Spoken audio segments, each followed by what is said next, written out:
மனோஜ் ஷோரூமில் பிஸியாக வந்து கஸ்டமர்ஸ் வந்து ஹேண்டில் பண்ணிட்டு இருக்கான். அப்போ தான் ஒரு பாம்பாட்டி அங்கே வராரு. அவரோட பையன் காலேஜில் வந்து சேர்ந்திருக்கான். அவனுக்கு ஒரு அயன் பாக்ஸ் வாங்க வந்திருக்கேன் அப்படின்னு வந்து சொல்றாரு. கூட வந்து ஒரு ஓரமாக வச்சுட்டு போறாரு. அதில் இருக்கிற பாம்பு வந்து வெளியில வந்து கார்னர்ல இருந்து ஒரு பைக்கில் வந்து புகுந்துடுது. மனோஜுக்கு தெரியாம ரோஹினியும் அந்த பைக்கில் என்ன இருக்குதுன்னு கூட பார்க்காம அதை எடுத்துட்டு மனோஜ் கூட வீட்டுக்கு வந்து கிளம்பி போயிடுறா. வந்து கால் வருது, அதை எடுக்க போறா. ஸோ கையில் இருந்த பையை அப்படியே டேரக்டா வந்து பெட்ல போட்டுறாங்க. அவ்வளவுதாங்க. அந்த பையில இருந்த பாம்பு வந்து என்ன பண்ணுதுன்னா மெதுவாக வெளியில வந்து ஒவ்வொரு ரூமா வந்து சுத்த ஆரம்பிக்குது. ஹாலில் வச்சிருந்த பாலை வந்து குடிச்சிடுது. அது கூட யாருமே வந்து கவனிக்கவே இல்லை. ஃபைனலா அந்த பாம்பு பார்த்தீங்கன்னா விஜயோட ரூமுக்குள்ள வந்து போயிடுது. நைட்ல வந்து தூங்குறதுக்காக வேண்டிய ரூமுக்குள்ள போன விஜய் அங்க இருக்கிற பாம்பை பார்த்த உடனே பதறி அடிச்சிட்டு வெளியில வந்து கத்துறாங்க. அவங்க கத்துற சத்தத்துல ரோஹிணி, மனோஜ், முத்துன்னு எல்லாருமே வந்து வெளியில வராங்க. எங்க பாம்பு எங்க இருந்து வந்துச்சு அப்படின்னு வந்து கேக்குறாங்க. அதுக்கப்புறம் வழக்கம் போல ஹீரோவா வந்து முத்து ரூமுக்குள்ள போயிட்டு என்ன சொல்றான்னு பாத்தீங்கன்னா, யாரும் பக்கத்துல வராதீங்க, நான் பாத்துக்கிறேன் அப்படின்னு சொல்லிட்டு அந்த பாம்பை ஒரு வழியா வந்து பையில போட்டு பிடிச்சிடறாங்க. ஷோரூம்ல இருந்து கால் வருது. காலையில கடைக்கு வந்து பாம்பாட்டி என்ன சொல்றாருன்னா, என்னோட பாம்பை காணோம் அப்படின்னு தேடிட்டு வந்திருக்காரு அப்படின்னு வந்து சொல்றாங்க. சோ அதுக்கப்புறம் தான் வந்து தெரியுது மனோஜோட ஷோரூம்ல இருந்து தான் அந்த பாம்பு வந்து வீட்டுக்கு வந்திருக்கு அப்படின்னு எல்லாருக்குமே வந்து தெரிஞ்சு போயிடுது. அந்த பாம்பு இருந்த பைய தூக்கிட்டு வந்து ரோஹிணி தான் அப்படின்னு தெரிஞ்ச உடனே விஜய் வந்து சும்மா விடல. பையில என்ன இருக்குன்னு பார்க்காமல கூடவே எடுத்துட்டு வருவா அப்படின்னு வந்து கத்திட்டு இருக்காங்க. ரோஹிணி வந்து செஞ்சது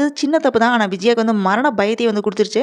அந்த ஒரு நொடி முத்து எடுத்த ஆக்ஷன் தான் அந்த வீட்டை வந்து பெரிய ஆபத்துல இருந்து காப்பாத்திருக்கு. டீடைல் வீடியோ லிங்க் டிஸ்கிரிப்ஷன்ல கொடுத்துருக்கேன். ரிலேட்டட் வீடியோ இன்க்ளூட் பண்ணிருக்கேன். மறக்காம ஃபுல் வீடியோ பாருங்க. இந்த வீடியோ பிடிச்சிருந்தா லைக் பண்ணுங்க, ஷேர் பண்ணுங்க. அரேபியன் அணி சேனலை மறக்காம சப்ஸ்கிரைப் பண்ணி சப்போர்ட் பண்ணுங்க.